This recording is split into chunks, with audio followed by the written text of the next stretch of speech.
How you doing, everybody? I want to go ahead and make this video about my bikes. I have two Honda VTX, one of them being a 1300, which is this one here to my left, and this one here being an 1800.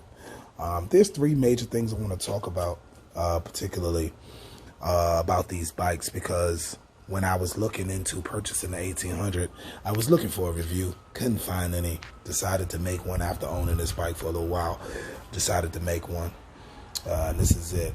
Now, I'm not going to get into the things that I know you guys know. I know, and if you don't know, then you might want to do a little more research on them. But like things like the brakes. The 1800 has dual braking, whereas the 1300 does not have dual braking. 1800 is fuel injected rather than having a carbureted 1300. So a couple of things like that I know you guys know. I'm not going to get into. But what I do want to get into is fuel. I want to talk about the fuel usage. I also want to talk about the power. Excuse me. And I want to talk about the handling. Those are the three things that I believe is important and that one would want to know about the two bikes. Every other thing about the bikes, about the weight, the different weights and things like that, you can just pull that up on Google, but from a real rider's experience, and I've been riding for years and I've had many, many bikes. I would definitely say that the VTX Honda 1800 has to be, both of these VTXs have to be by far my favorite bikes I've ever owned. And they have to be at least 19th and 20th bikes that I've owned over the years of riding. So let's get into this fuel. The 1300 has a larger tank. Yes, it does. And because it's a 1300, it burns less fuel than the 1800. So if you're talking about the category of who's winning, the 1300 is winning in that category as far as fuel. I can go roughly 175 to 180 miles per tank on my 1300. My carburetor, the reserve tank kicks on about 140 miles, between 140 and 145 is when I have to turn that reserve tank on. And when it does cut on, I have an additional roughly 35 miles out of the reserve. So you talk about fuel, the 1300 is definitely winning in that category. If you're looking for a bike to purchase for long distance trips or maybe a daily commuter and you're trying to be fuel efficient, then the 1300 is the direction to go in. And the 1800, on that other hand, you don't get as much fuel usage out of every tank. Fuel light on this particular vehicle comes on at around 95 miles. After the fuel light comes on at 95, you have roughly 33 miles before you bone dry. So you are low when that light comes on, meaning you have a gallon left in the tank by the time that light comes on. So you might, if you're looking for a daily commuter where you want to save money for fuel, then the 1800 is definitely not for you, because you will be looking at gas pumps just a bit more sooner than you would had you purchased the 1300.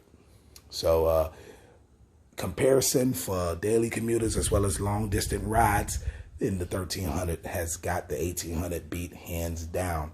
But think about it. The 1800, you're seeing gas stations a little more sooner than you normally would, right?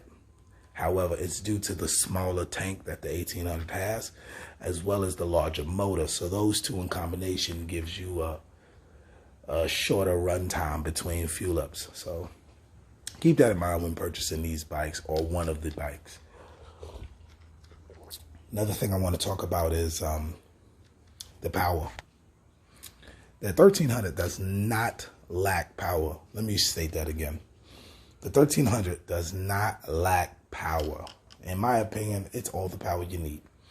See, the 1800 does move faster. It has a lot more punch, everything you would want.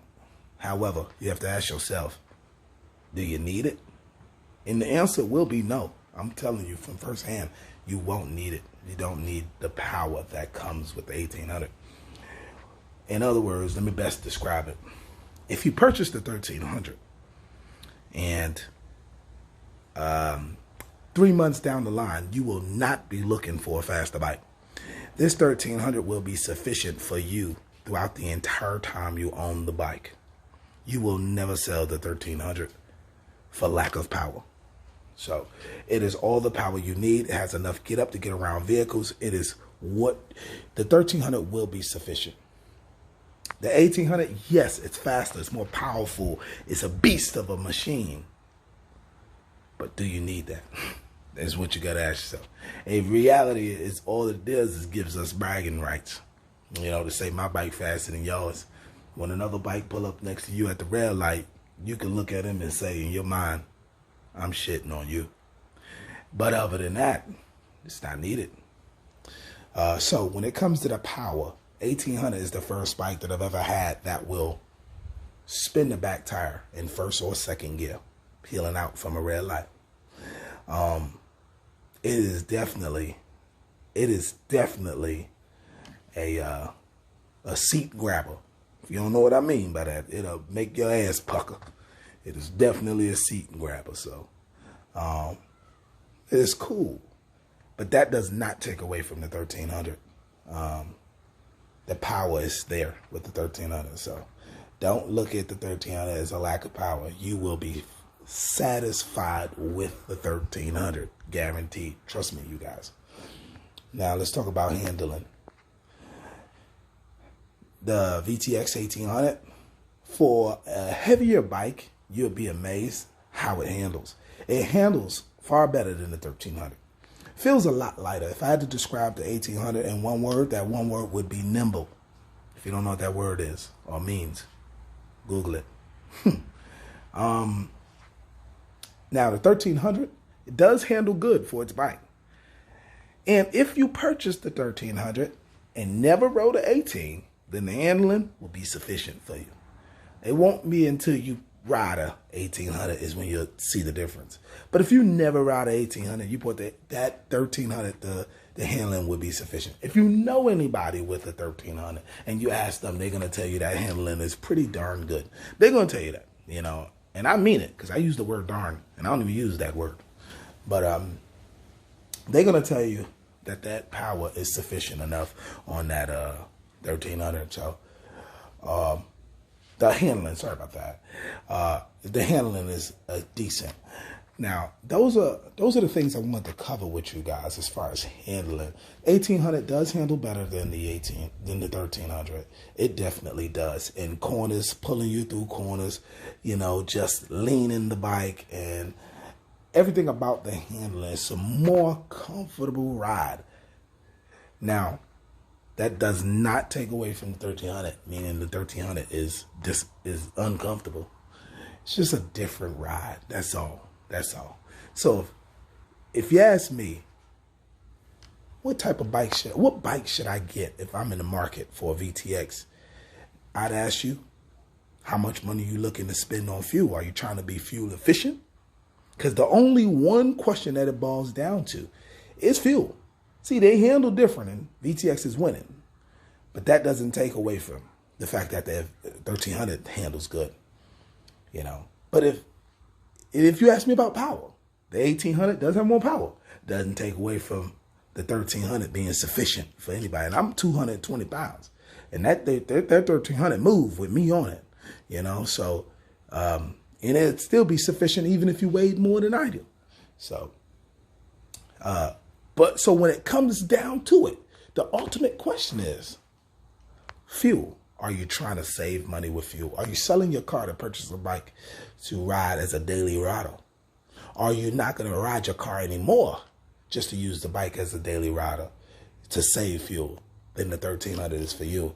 But if you have a couple dollars to spend and you looking to get out there and you want to brag and you want to talk shit, then the 1800 is for you. So the main question about these bikes are fuel. The main thing you have to ask yourself, where do you sit at with fuel? Are you trying to save money or are you trying to spend money? But either way, hands down, they both are great bikes. They both do exactly what you want them to do or what you want it for. You could customize